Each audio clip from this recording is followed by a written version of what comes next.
Hindi ko papayagan yung mami mo. Hindi kayo aalis dito sa Bigo. Nadagdagan pala utang ko. Oo, 300 na. And, ay, alam ko na. Di ba yung utang mo nun? Kasi si Ate LG nag-price sa'yo. 305. Kaso, not na ako kasi lista ko kayo. So, bali, times 2. So, 600 na. Yun si Ate LG, 62. Nasugatan ako, 62 yun. Times 2 na yun. Tapos, tinawanan ako. So, bali yung utang niya from 62 magiging 1K.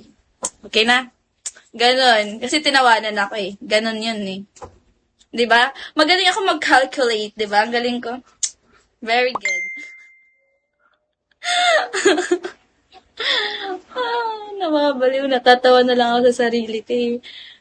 Guys, sorry guys. Pag grad tech ka kasi, pag nasa medical field ka, nababaliw ka kasi. May matutulog tayo. Huwag ka maniwala, Dara. Tulog. Hindi matutulog, Dara.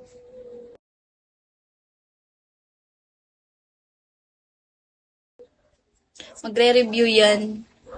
O ano pa kasi pinagagawa yun sa buhay eh. Siya siguro tagagawa ng questionnaire ng exam nila. Asan ba si Ate L?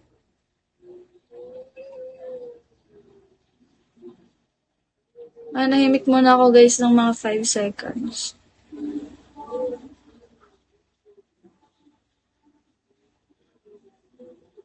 Wait lang. May nakikita ako guys.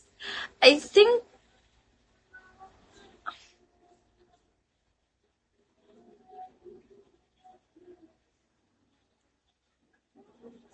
sabihan ko na lang kay tita yung sinasabi mo. Wala akong sinasabi. Kuya Mon, wala akong sinasabi.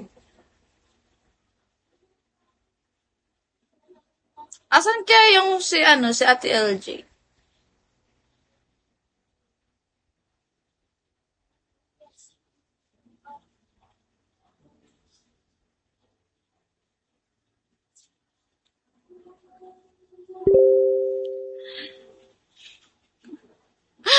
Ikiko ba?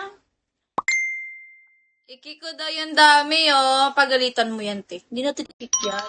Pagalitan mo si Sabids. Pagalitan mo. Sabi niya, Ay, grabe. kita. Pakik. San ka? Ay, tanggal Te, asa ka? ko ba? Pinakababa? Nag-charge yung isang cellphone eh.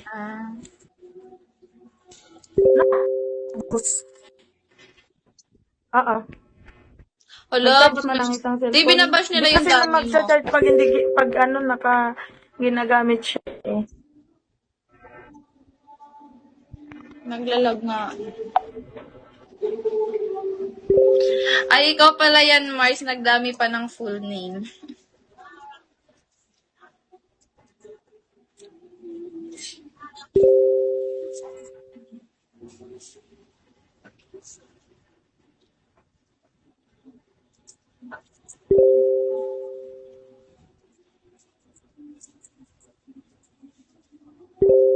Tagal naman nila magbagsak ng 1,000. Guys, ipatristar niyo na ako, guys. Kikita pag nagdami.